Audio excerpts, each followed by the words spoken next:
Pues regresamos aquí a Ciudad Abierta, un espacio de la diversidad sexual y de género, que hoy estamos hablando y a propósito del 18 de octubre, del Día del Trato Igualitario en la Ciudad de México, estamos conversando con nuestras especialistas acerca de los resultados de la encuesta sobre discriminación de la Ciudad de México 2017, población LGBTI, y comenzamos y continuamos. 41 grupos se eligieron en la encuesta, resultado del programa de derechos humanos, de los grupos que están en mayor situación de vulnerabilidad. Y aquí la encuesta, hablando de la diversidad sexual y de género, nos dice que el grupo más discriminado son las personas indígenas con el 17%, una baja importante en comparación de hace 4 años que venía en el 24%, luego los hombres gays 12.1%, mujeres lesbianas 3.2%, luego viene un concepto de preferencia u orientación sexual diferente a la heterosexual del 2.1%. Y yéndonos ya al lugar 23, encontramos las personas bisexuales, Jorge, con el 0.8%, y en este paraguas de las personas trans, las personas transgénero 0.8%, las personas transvestis 0.7%, transexuales 0.6% y las personas intersex con el 0.2%. A mí me gustaría, Ali, que empezáramos con el tema de las mujeres lesbianas. Bueno, sí, como te decía hace un momento, que me adelanté en realidad, pero que me parece interesante cómo sí se mira justamente a los hombres gays, a los hombres homosexuales, cómo se les identifica muy claramente, y sin embargo, la violencia hacia las mujeres lesbianas, ya lo comentaba hace un momento, pues de alguna forma se invisibiliza, ¿no? Porque en términos generales, lo que sabemos desde el grupo de Musas justamente es que a veces esta violencia o discriminación se disfraza a veces de cosificación incluso hacia las mujeres lesbianas, ¿no? Es decir, se les mira como un objeto de deseo, de fetiche para consumo de los hombres heterosexuales, ¿no? Y entonces, en ese sentido, pues se pierde un poco, porque de alguna forma se les mira. Se les mira, no en términos negativos, entre comillas, por esta cosificación, y solo a las mujeres, porque viene más adelante, a las mujeres que se salen de este objeto de cosificación, son a las que ya se les malmira, o se les identifica y se les puede discriminar como tales, como mujeres lesbianas. No sé si queda claro. Y se mantiene de todas maneras dentro de los 10 principales menciones. Y aún así se mantiene, por supuesto. Y en el tema gay están en el segundo lugar de las menciones de la percepción de la ciudadanía. ¿Tú cómo lees esto? Y además ¿Por qué con un 12%? Las mujeres lesbianas con un 3% y los hombres con un 12%. ¿Por qué? Sí, no, definitivamente tiene que ver con lo que Aline estaba comentando, con una cultura muy machista.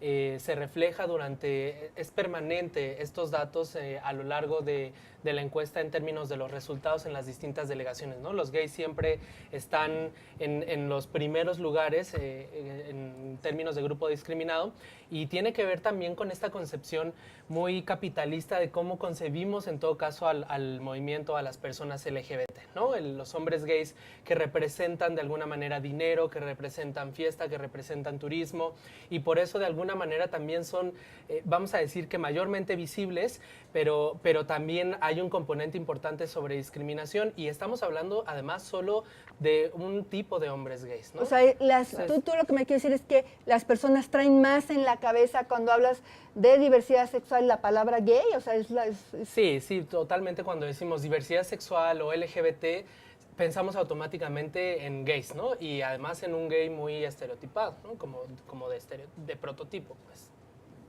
Y después se recorre toda la encuesta y nos vamos hasta otros lugares, es decir, más allá del lugar 20, y entonces se ubica a las personas bisexuales con un 0.8%, es decir, de un 12, un 3 y un 0.8%. ¿Por qué no hay discriminación, no se identifica? ¿Qué pasa ahí, Jorge? Yo creo que aquí el principal problema para la población bisexual es que como la bisexualidad no es posible verla, no es tangible, no es notoria, no se asocia a un estereotipo en particular, el dato cuesta mucho trabajo. Incluso algo que notamos es que con dificultad se identifica la bisexualidad masculina, como si la bisexualidad femenina no existiera. Está como diluido ese dato y es muy curioso ver cómo prácticamente se pierde. Sin embargo, yo creo que hay un aporte también interesante. Si bien la bisexualidad, el principal problema que tiene es eso, la invisibilidad, porque no hay programas, no hay servicios y no hay presupuestos, por lo tanto no existe a nivel público.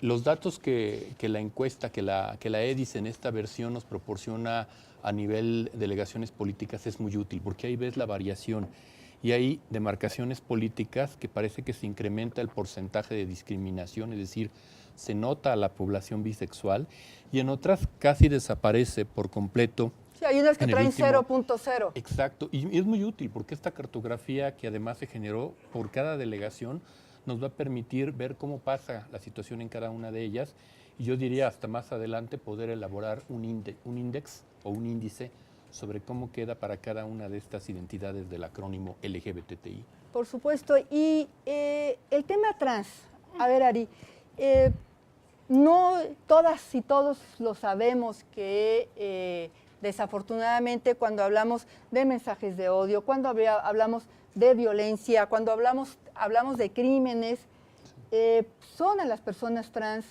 principalmente quienes protagonizan desafortunada lista.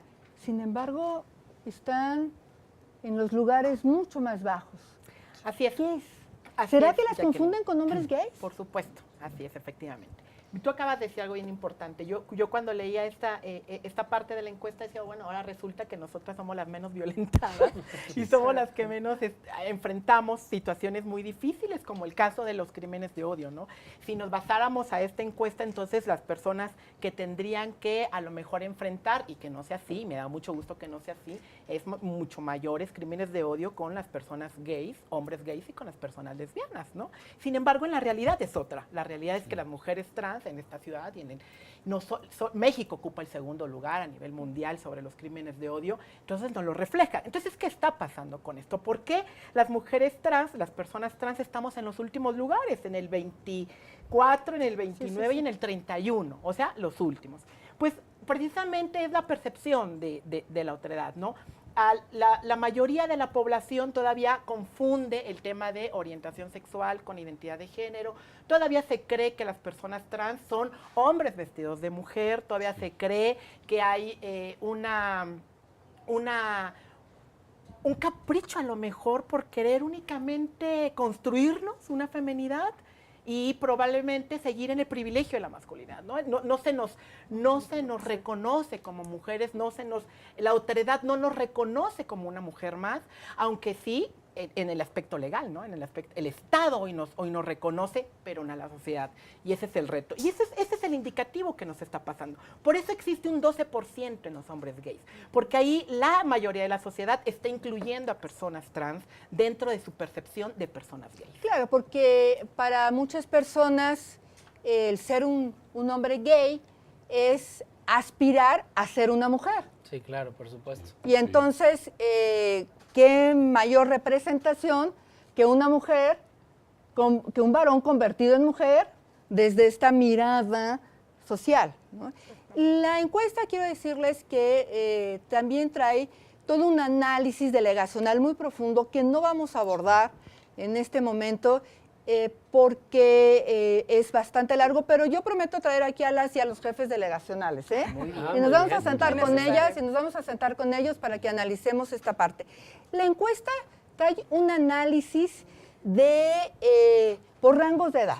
Y sí que entremos a un espacio muy largo, porque no tenemos mucho tiempo, brevemente, ¿qué les hace sentir o qué les hace mirar, Roberto, este rango de edad? Rápidamente. Rapidísimo, yo creo que hay una coherencia muy importante sobre los datos desagregados por edad.